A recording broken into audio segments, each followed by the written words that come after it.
भागवत जी स्वाध्याय यथारूप में पंचम अध्याय स्कंद के तीसरे अध्याय में आप सभी का बहुत बहुत स्वागत है।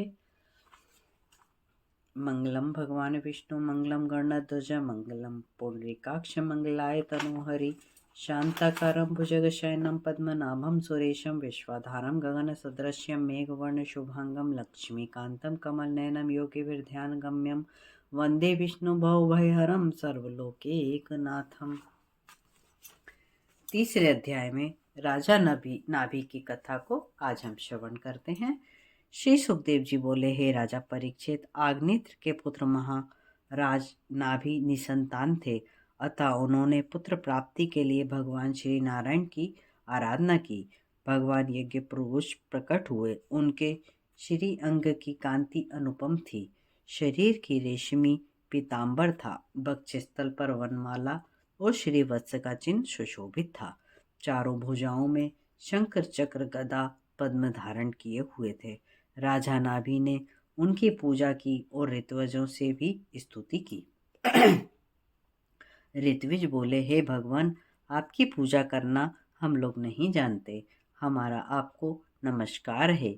आपके अनंत गुण हैं, आप साक्षात परमात्मा हैं, आप प्रेम के वशीभूत हैं। प्रेम से अर्पण की हुई तुलसी, दूबा, विशुद्ध जल से ही आप प्रसन्न होते हैं। आप यज्ञ पुरुष हैं, यज्ञादि करने का कोई प्रयोजन नहीं है, तो भी अनेक कामनाओं की सिद्धि के लिए यज्ञ किए जाते हैं। आप राजा नाभि की आराधना से प्रसन्न होकर प्रकट हुए हैं।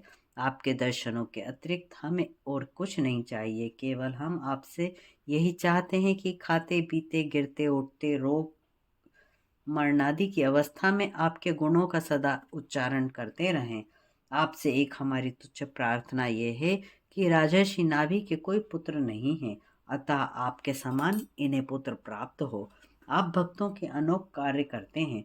हम दुर्बुद्धियों ने इस तुच्छ कामना के लिए आपका आह्वान किया है, अतः हमें क्षमा करें। सुखदेव जी बोले, हे राजन, राजा नाभि के लिए ऋत्विजों ने प्रार्थना की और इस प्रकार वंदना की तो भगवान बोले, हे ऋत्विज, तुम लोगों ने बड़ा कठिन वर मांगा है। मेरे समान राजा नाभि के पुत्र हो, मेरे समान तो मैं ही हूँ और कोई नहीं हो सकता। हे ब्राह्मण, तुम्हारा वचन मिथ्या न होने के लिए मैं स्वयं ही अपने अंश अवतार से राजा नाभि के यहाँ आऊँगा। मैं अद्वितीय हूँ, मेरा समान अन्य कोई नहीं हो सकता। इस प्रकार कहकर भगवान अंतर्ध्यान हो गए और कुछ काल के पश्चात महारानी मेरु देवी के गर्भ से भगवान ने जन्म लिया। इस प्रकार तीसरा अध्याय समाप्त होता है। कल चौथे अध्याय में ऋषभ देव जी का शासन की कथा हम श्रवण करेंगे। कर्पूर गौरम कर्णावतारम संसार सारम भुजगेंद्र हारम सदा वसंतम हृदयारविंदे भवम भवानी सहितम नमामि। भागवत कथा का रोज एक अध्याय श्रवण करने के लिए आप सभी आभा क्रिएशन पर हमेशा बने रहें। चैनल को सब्सक्राइब करें और अपना सहयोग इसी प्रकार प्रदान करते रहें। जय श्री कृष्ण।